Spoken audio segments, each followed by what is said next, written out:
So I'll be presenting for a good chunk of this hour, but please feel free to ask any questions throughout, either just unmute and ask or write them in the chat. I have Bradley looking after that today, so he'll let me know if any questions come up. And there will also be time at the end for some questions. And if for any reason we are disconnected, just use the same link to get back in.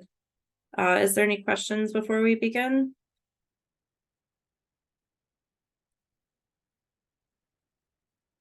Okay.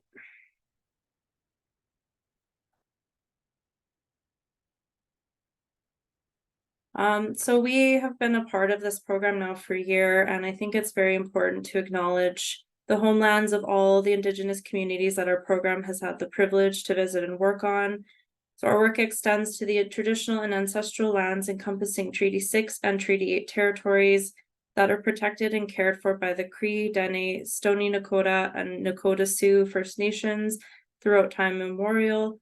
These lands are also home to the Métis settlements and the Métis Nation of Alberta, regions 1, 2, 4, and 5. We extend our gratitude to the traditional knowledge keepers and elders for their invaluable guidance and support as we work towards monitoring these essential lakes. These acknowledgements are made in deep respect and reconciliation with the communities whose territories we both reside in and visit. And also, I just want to thank the communities that we have been working with this last year for your time and commitment in welcoming us out to your homes and also bringing us out to the lakes. We greatly appreciate it, and it means a lot to us.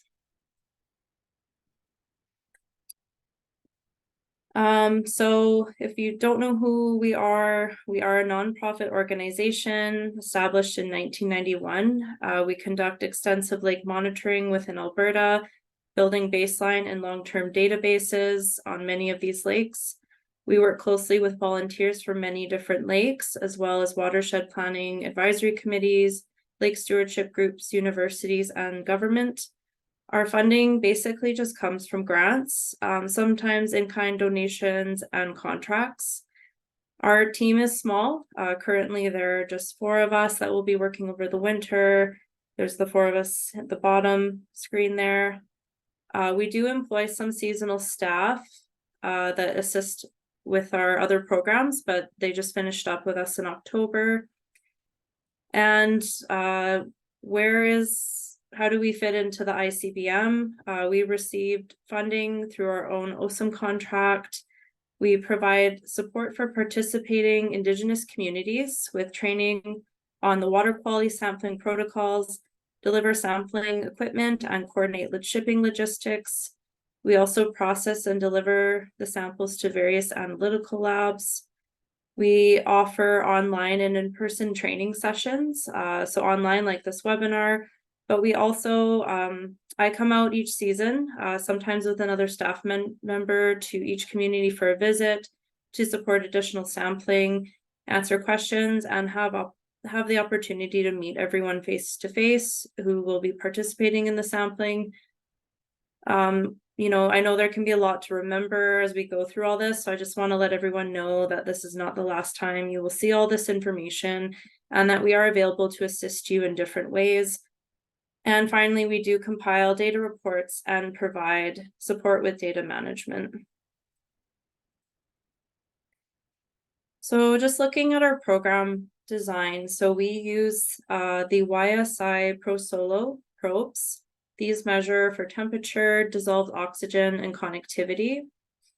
We also provide a sampling instruction manual, field sheets, safety gear, bottle sets, calibration solution, and the chlorophyll A filtering kits, which I will go over in a bit. For the sampling design, the lakes are all chosen by the communities, as well as the one location on the lake to sample. So ideally for winter, it would be great to sample once a month from December to March. However, we do call December a soft start because it always depends on the weather and if the ice is safe enough to walk on or drive on yet. We also collect a trio of industrial specific targets once per season and per lake. So these are the hydrocarbons, the metals, and mercury samples, which I will talk more about later. And for the reporting, currently we are waiting for approval on data sharing agreements from the OSM Oversight Committee. and I'll speak more on this soon, but I just wanted to let you know that there is a data reporting component to this program.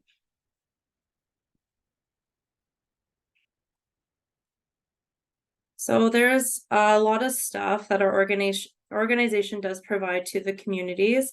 So when sampling season approaches, I contact all the communities participating to arrange a shipping date where I send out all of this through our PeerLater account. So we have our field equipment like our Pro Solo probe. We send out insulated gloves as you will be collecting samples under the ice. We provide hot water bottle, field sheets, coolers, and ice packs for shipping, clipboards, a charging cord for the probe, extra gloves, extra wipes, tape and weight for reading bottom depth, and safety goggles. And then we do provide the bottle set as well. So in the base set, there is 7 bottles, all of which I will run through in a bit. And then our chlorophyll A filtering field kit. So you'll have a filter apparatus, a hand pump and tube, graduated cylinder, squirt bottle, tweezers, filter papers, some preservative, and some petri dishes and aluminum foil and baggies for shipping back.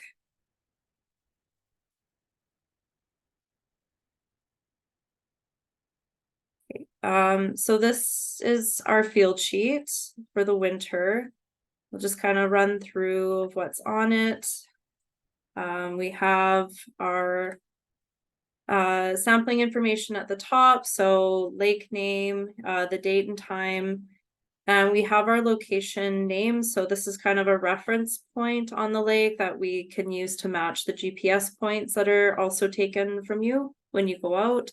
So just for example, at Pigeon Lake, we've had volunteers sample at a point close to the provincial park, or at Wabamun Lake close to Seba Beach. So that's kind of an idea of like what you might write. If there's a village or campground, or if your community refers to this site as something, it's just a quick reference point. The kit number, which can be found on the probe kit that we send out to you, and the hours spent sampling. So this includes calibration and prep time, traveling out to your site and back, sampling time and filter time. So that just all gets added up together, and that just gives a good idea of how long it might take to conduct the sampling trip. And then we have a section for environmental observations. So we look at things like total and white ice thickness. So you can use an ice gauge or other method.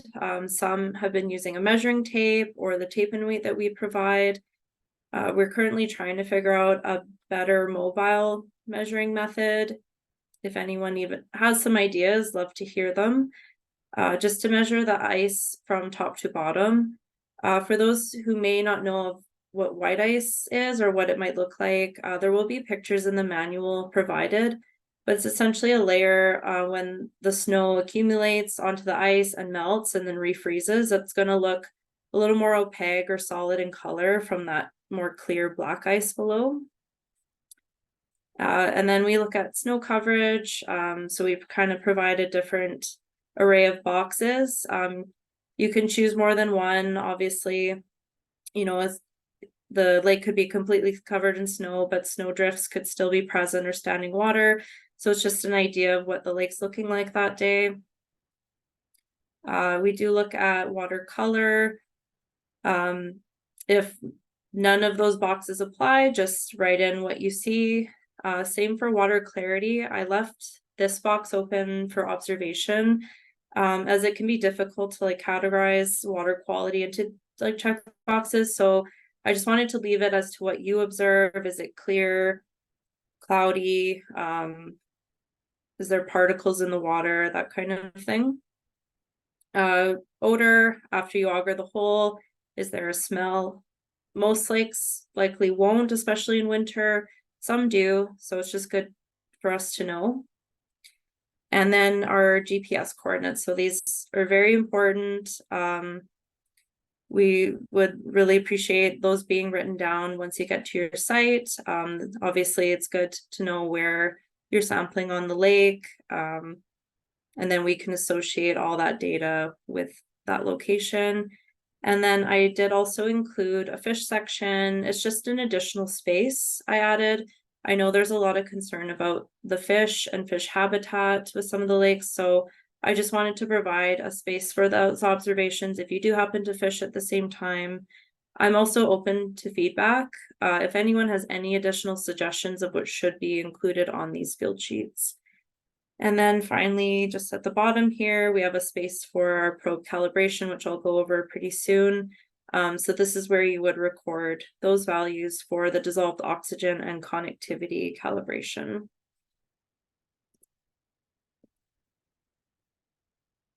Okay, so this is the backside of the field sheet. So in this space here, this is where you would record your bottom depth with the tape and weight that we send out.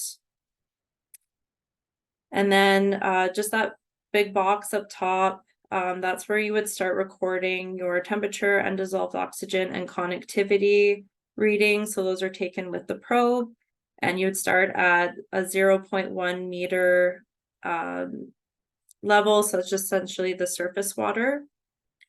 And let's say your spot is at 9.7 meters deep. You would take your last measurement at 9 meters to ensure that the probe is not sitting in the sediment. And it's also important to note that all the cables on the probe are also marked to match each of these depths. So they are already marked in meters. I know a lot of us, including myself, usually measure in feet. However, just to make things complicated in the lake monitoring world, a lot of things are done in meters. So just something to keep in mind, that you don't have to convert anything. You can just follow the markings, the tape markings on the probe, which also this guide will be available in the manual that you receive as well. And then there is a spot for your chlorophyll filter volumes once the sampling's done, which I'm going to go over the chlorophyll A filtering steps today. And there's an additional spot for you to record any observations, like if it was difficult to access the lake that day, if you've noticed any changes around it or within it or in the water quality. There's a space to record the technician or community members' names that went out that day to sample. And finally, just a checklist to quickly look over and make sure all the bottles are filled, that the ones that need to be preserved have been, and just that you recorded your GPS location, and then you can let me know once sampling is complete and we can arrange some shipping dates.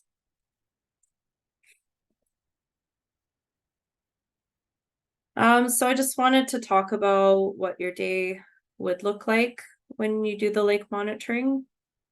So the first step would be to prep your gear.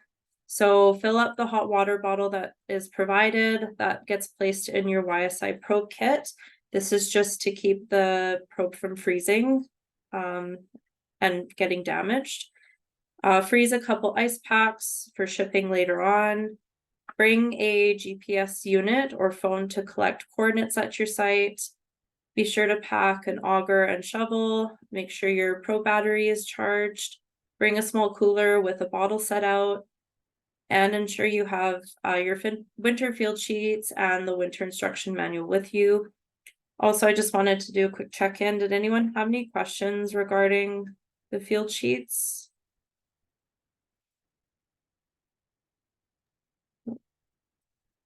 Nothing in the chat so far. Okay, sounds good. So once that's all packed up, just a quick GPS tips, I guess. So there's different formats for GPS, all are acceptable. I do provide those three main formats on the field sheet, so you could just check mark which format is used. Sometimes they just appear differently on the phone or GPS unit.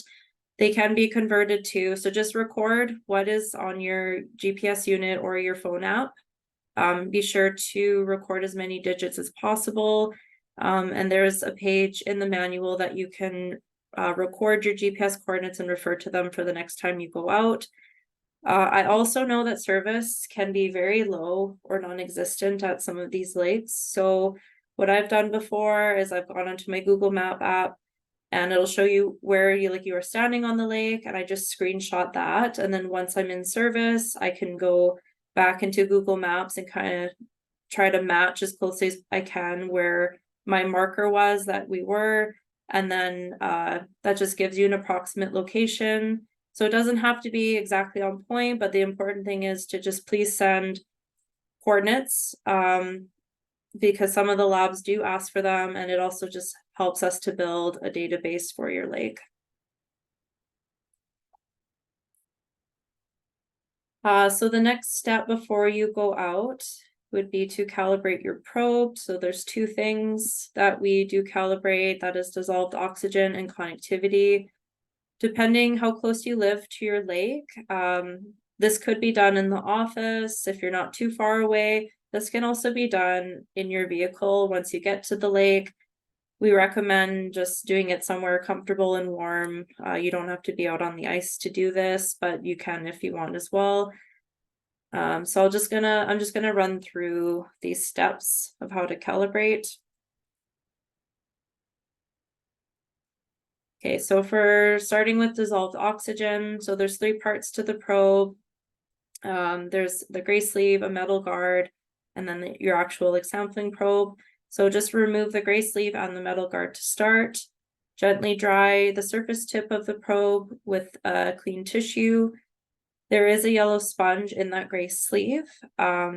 If it falls out for any reason, it can be replaced. And once it's in there, make sure it's just moist, not dry. Just helps keep the surface of the probe from getting damaged. And then you can replace that metal guard and the gray sleeve and let that sit for 5 minutes. Okay, and then next you're gonna attach the probe cord to your handheld unit and turn it on. You're going to go to the calibration button, just where that arrow is.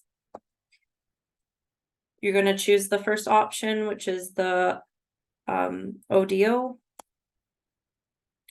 And again, first option, DO percent.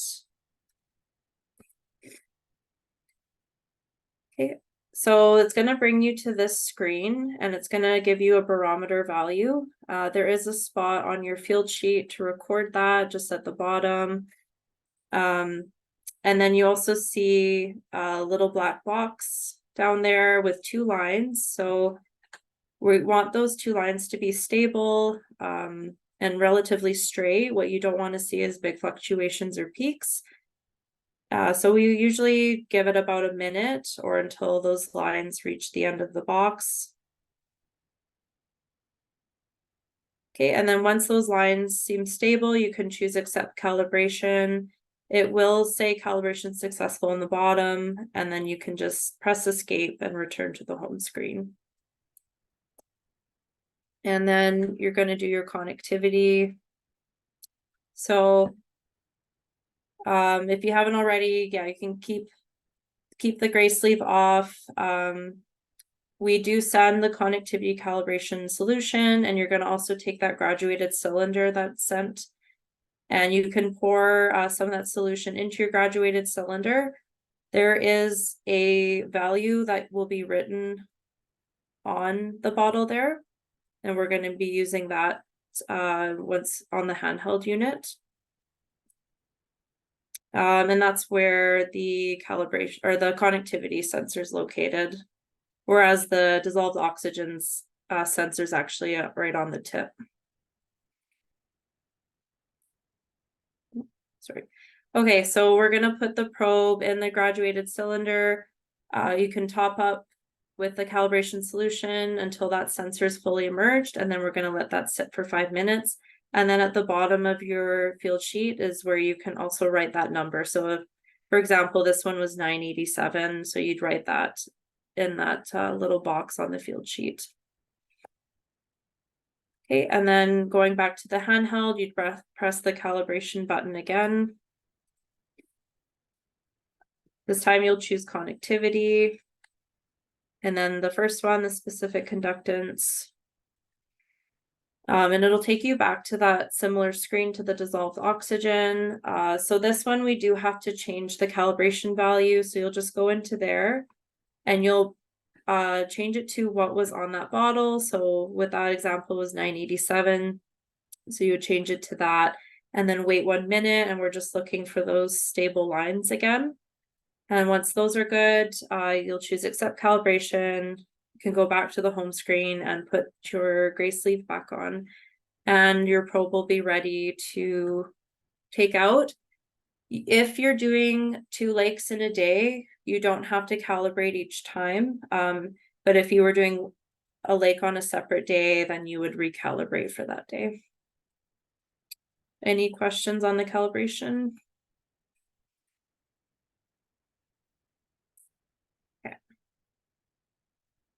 Okay, so that's all ready to go. You get out to your lake. What do you do next? You're gonna walk out to your site or drive, whatever is easiest for you.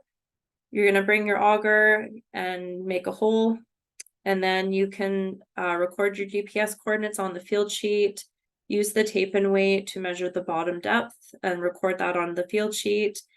Fill out the sampling information and environmental observations on the field sheet. And then you can use the probe to start your profile measurements. So once again, the marking guide is in the instructions, and it is marked and it will be in meters. So just follow on that to make it easy. And you're gonna sample each depth down to bottom.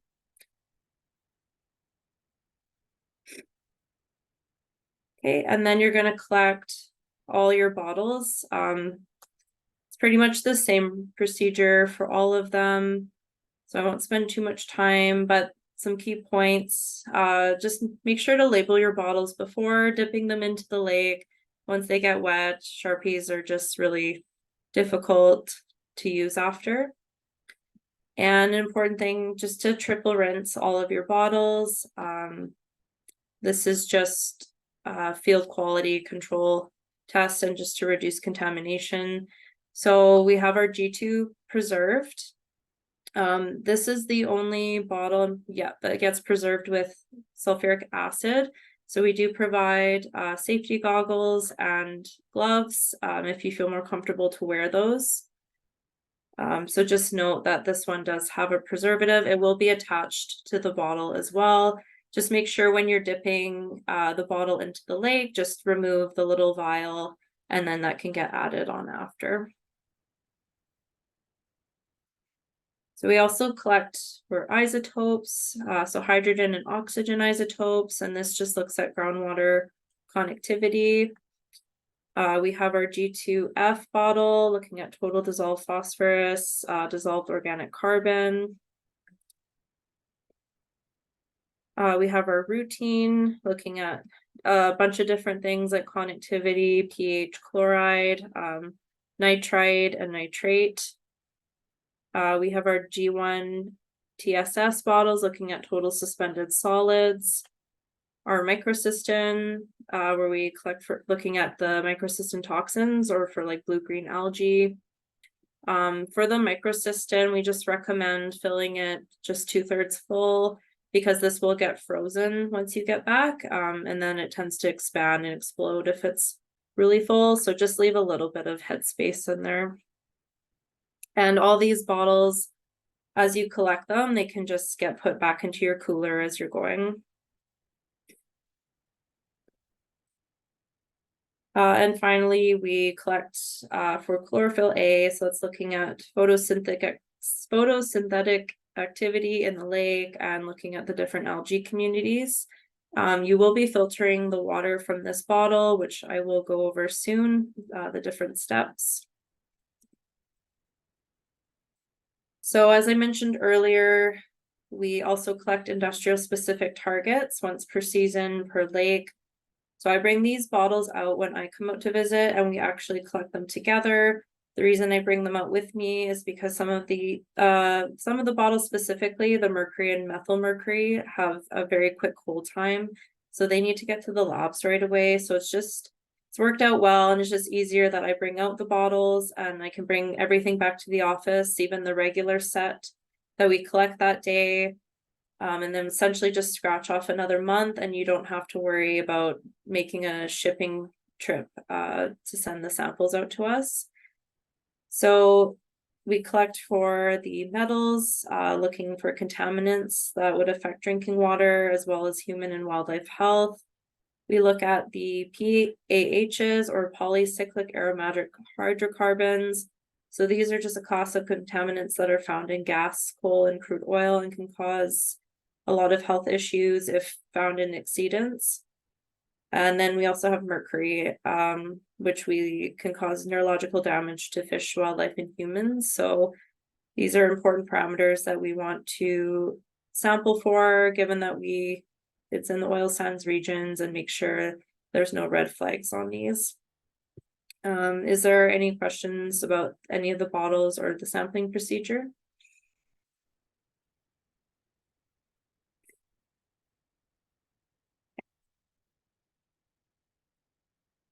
So after the sampling, I just wanted to talk about bottle storage. This is really important because some of the parameters have different hold times. So with the routine, the G1, TSS, G2 preserve, G2F, and isotopes.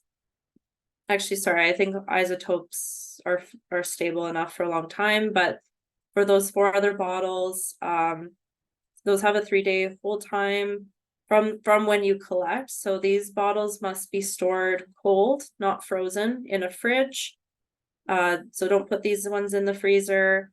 The ones that you will put in the freezer, the microcystin bottle, and this will extend the microcystin hold time once it's frozen. So again, if you leave that bit of headroom, it's not going to explode in your freezer while you're waiting to ship to us. And then with the chlorophyll A, so you can store it in your fridge until you're ready to filter. And it's important to note that the filtering must be done within 24 hours of collection. But then once you filter, you're going to collect for 3 filter papers, and those go in the freezer along with your microcystin bottle.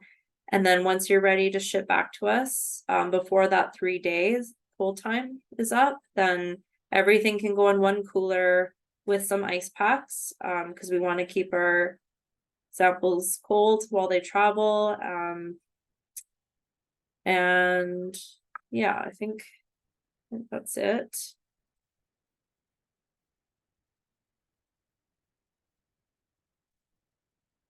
Okay, so I'm gonna go through the chlorophyll A filtering instructions. So you're gonna get a kit, you're gonna receive a hand pump, a filter apparatus, a wash bottle, graduated cylinder, and filter papers. So just to begin, you're gonna unscrew that filter top. You can place the filter paper on the bottom there, screw the top back on, and then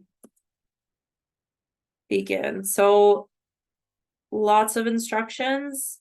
All of this will be provided step by step in the manual, but I'll just kind of run through it. So try to summarize it now. So you're going to take the pure water that's provided. You can put it into the squirt bottle just to make it easier to maneuver. Wet the filter paper, use the hand pump to always pump down that water. You're going to take your brown chlorophyll A bottle and shake it up to mix the water up. It's a 1 liter bottle.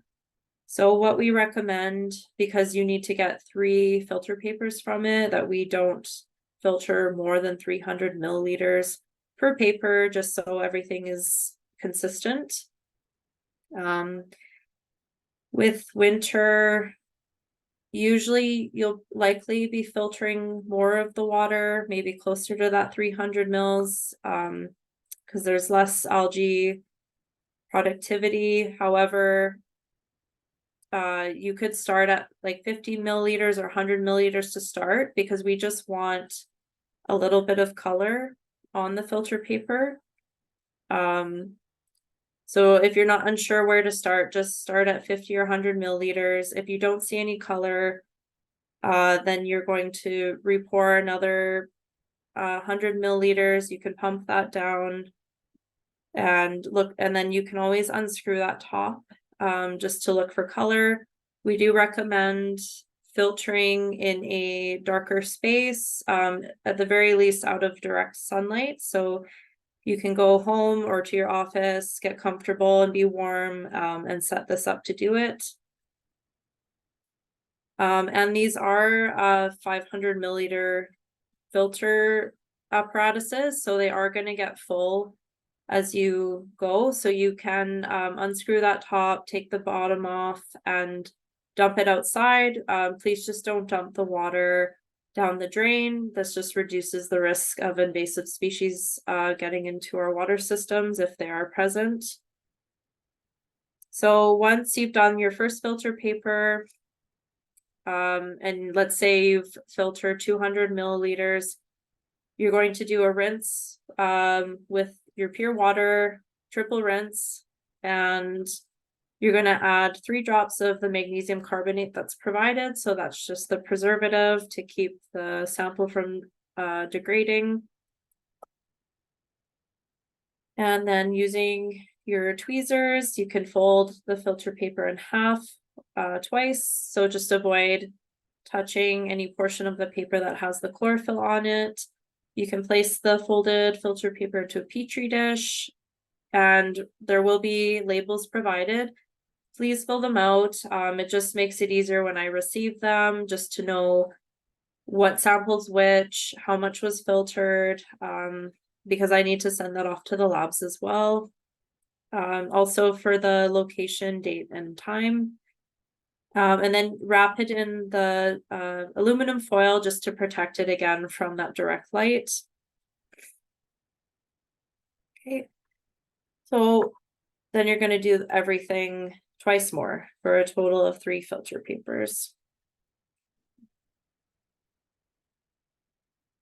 Okay. So I just wanted to talk about some shipping logistics. So some key points to remember is to plan to ship samples back the same day when sampling occurs, or the day after at the latest, to ensure that the hold times for the samples are not exceeded. So it's important to check with the closest courier for overnight cutoff times.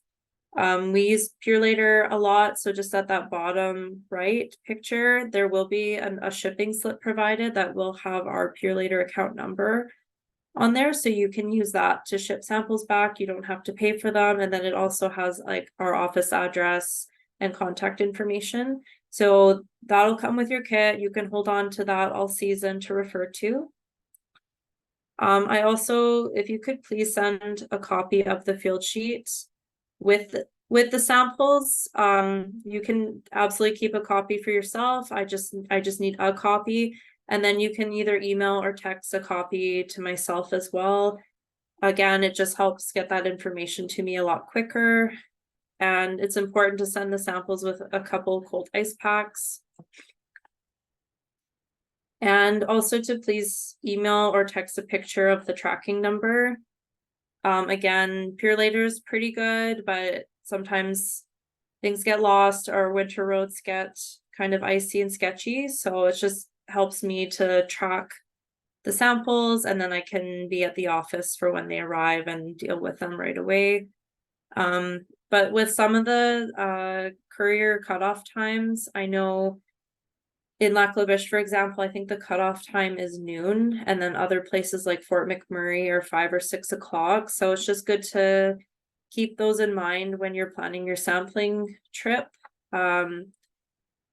If you're planning to do it Thursday morning, then just know that the samples need to get filtered right away, and that they need to get shipped out like that afternoon before that cutoff time, so that they'll arrive to us on Friday, because we are closed Saturday and Sundays. And then just let me know that you did ship them out.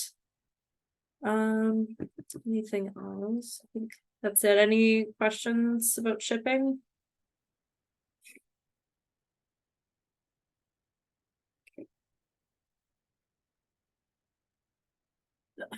So just talk about data management and reporting a bit. So initially, all the Western Science data was to be collected and uploaded to the KISTRS data portal. That is suspended for now. The ICBM advisory committee developed data sharing agreements that are currently pending approval from the OSIM oversight committee. These agreements will offer varying levels of data sharing privacy to communities participating in ICBM. And I believe Ave is on the call too. So if I'm giving out any like false information, just please let me know. No, that's accurate. So instead of it just being totally open, we'll have some categories like closed or open to collaboration or open to other Indigenous communities. And once we work on that with the oversight committee, then we'll roll it out to the broader program. Yeah. Okay, perfect. Thank you. So once those agreements are approved, the communities have been consulted and they choose what level they would prefer. We will be consulting with each community regarding the reporting content and the format that the communities would prefer to see. I'm hoping to have reports for spring, close to the end of March. So whether communities would prefer maybe more of an oral presentation or a slideshow, or would maybe prefer a more formal technical looking report, that's the things we are going to discuss, just to make sure that the data is received and can be understood, and to how it actually relates to your lake.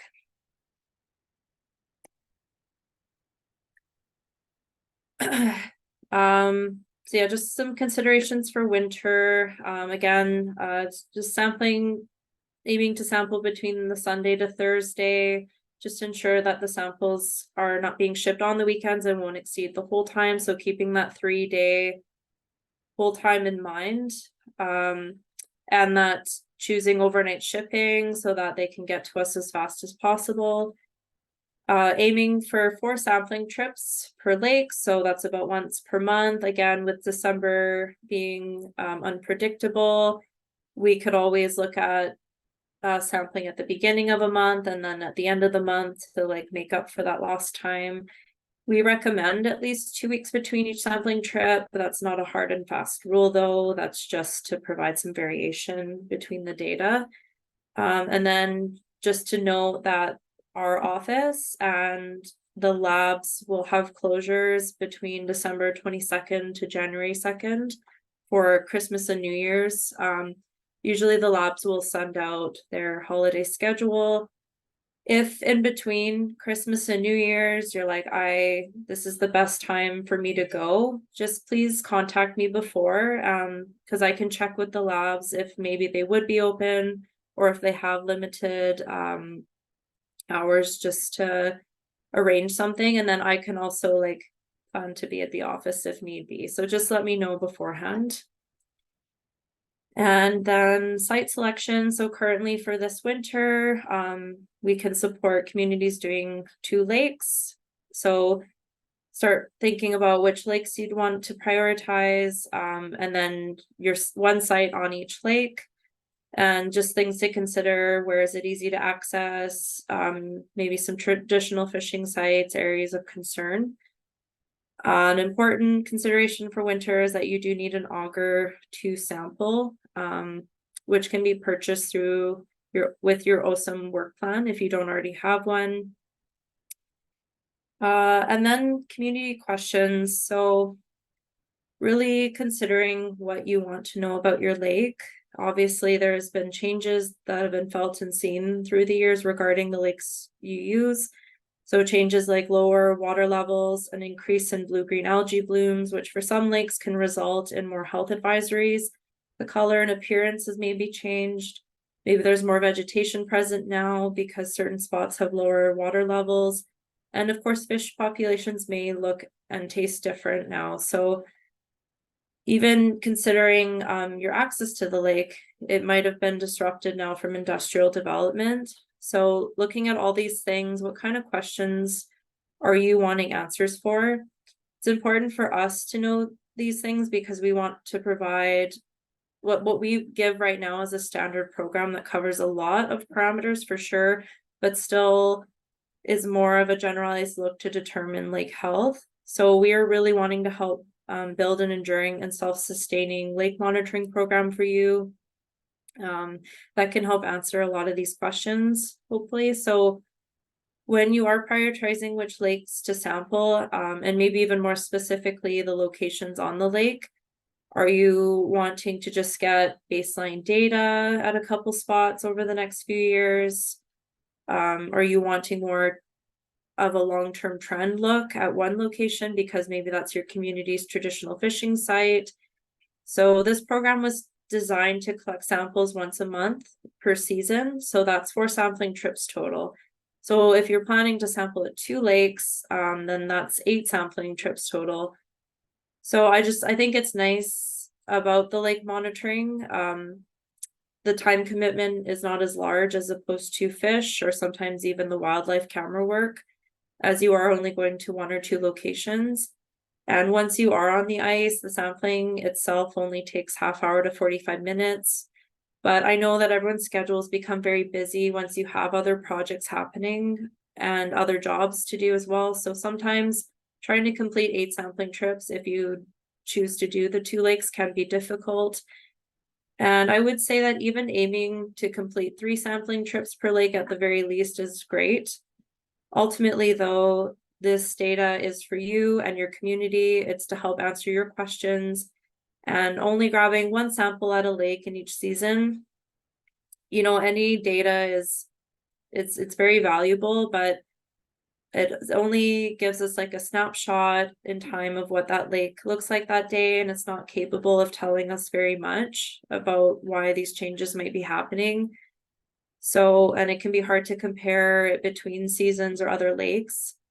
Also, we currently have the financial capacity to support communities monitoring 2 lakes each. However, that does not mean you have to sample 2. You could opt to sample 1 lake and devote your staff and resources to completing a full suite of sampling, as opposed to splitting it up and just kind of doing half the sampling trips.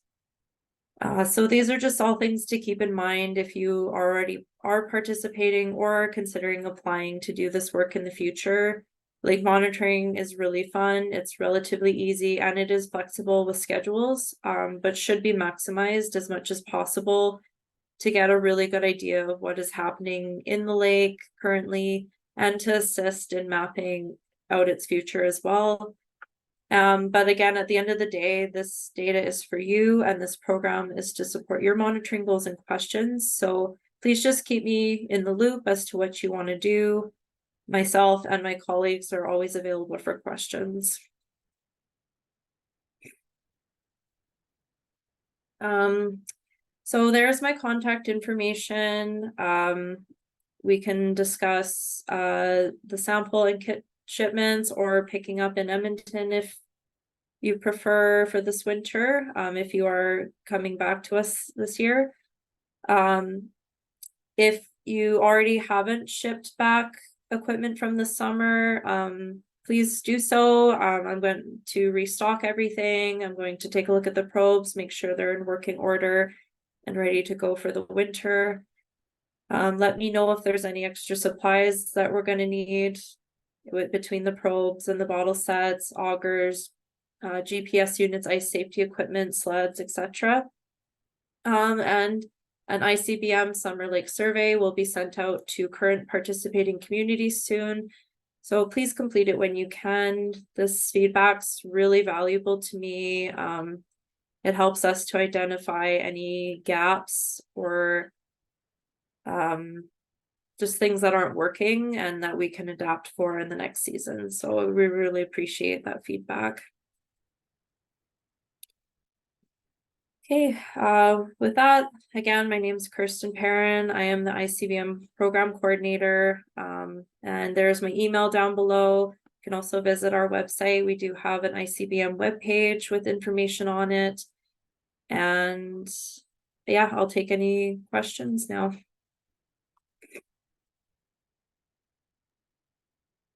Nothing in the chat yet, but people are welcome to unmute themselves and just ask away. It's a small group. Okay, and I'll just I'll stop the recording now. Oops.